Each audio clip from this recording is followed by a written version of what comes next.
Don't be fooled by the quiet. They were fighting the whole time. All right, now, let's revisit this conversation. And Liz, right before break, Dave was saying, hey, just have everybody, if they're not on the rolls, you're not good. You mentioned in Florida, one of the biggest people with a bullhorn in this issue is the governor, Governor Scott. Mm-hmm. You were starting to say? Well, two things.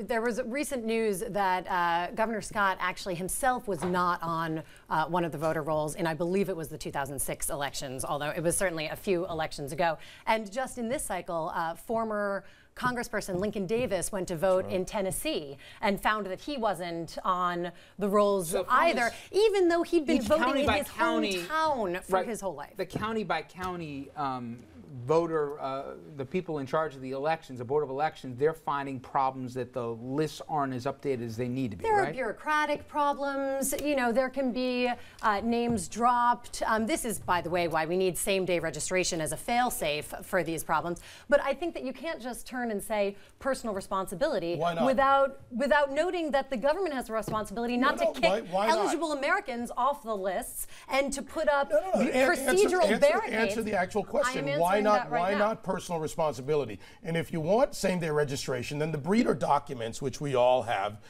which are either birth certificate, passports, or the driver's license, the most used breeder document in the United States, is something you can provide, and states have low standards to provide that. I was answering right now, why not? I mean, the point is that you are causing it to be harder for eligible Americans to vote, and that is going against the 100 years of making it more fair. I kind of get your point. Okay, if you step outside of this and say, listen, being able to vote, while it's a right, it also is, you want to make it more of a privilege, okay? It's a responsibility. But here's my only problem. If you objectively look at this, you say, wait a second, where are they doing this? And why are they doing this? We're not seeing this, for example, time out.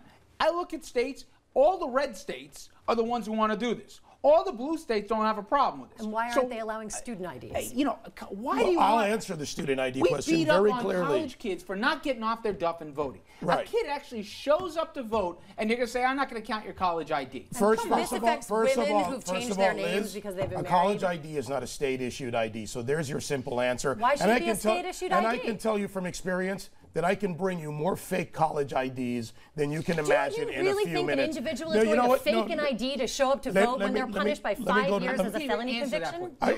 This is what we're talking about. Kids are going to phony up IDs to vote. No, come on. No, but my point is from a legal.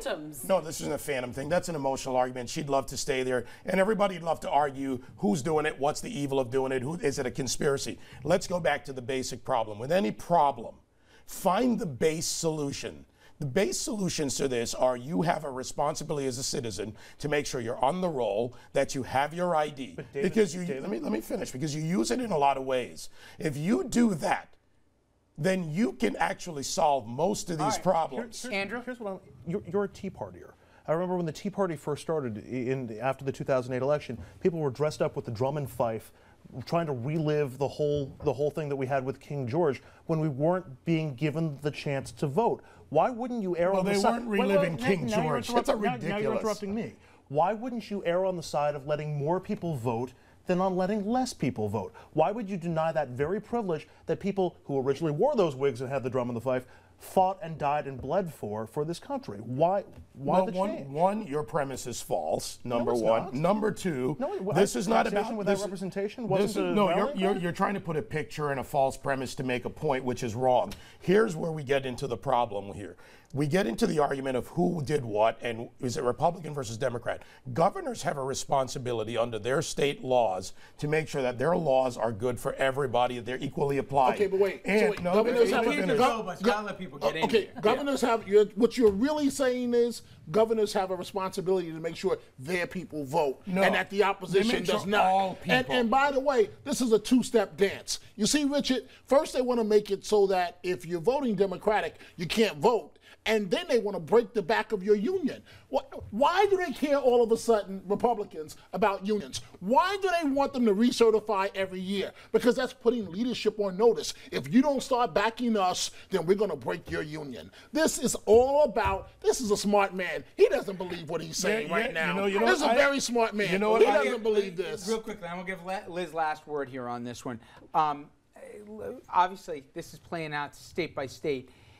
Do you think between now and November there's going to be any much more of an equitable solution? We're going to have major problems when they're going to be counting votes in a very close election after that Tuesday in November. Well, I'm afraid that we may see major problems, and everyone really needs to be on notice to keep vigilant to make sure that there aren't. There's a couple things I would say. A, you mentioned that this is a majority white country. 87% of the names of the Florida on the Florida list, the Florida purge list, are minority votes. So ask yourself that question. Well, why is that the case? Second of all, in Wisconsin, where the two state judges struck down their voter ID laws because it was too disenfranchising, the judge specifically said voter suppression and voter frauds is just as poisonous as voter fraud. What? We have not seen any real voter fraud, despite the Bush department's major effort to leave no stone unturned. What we have seen is a lot of voter disenfranchisement.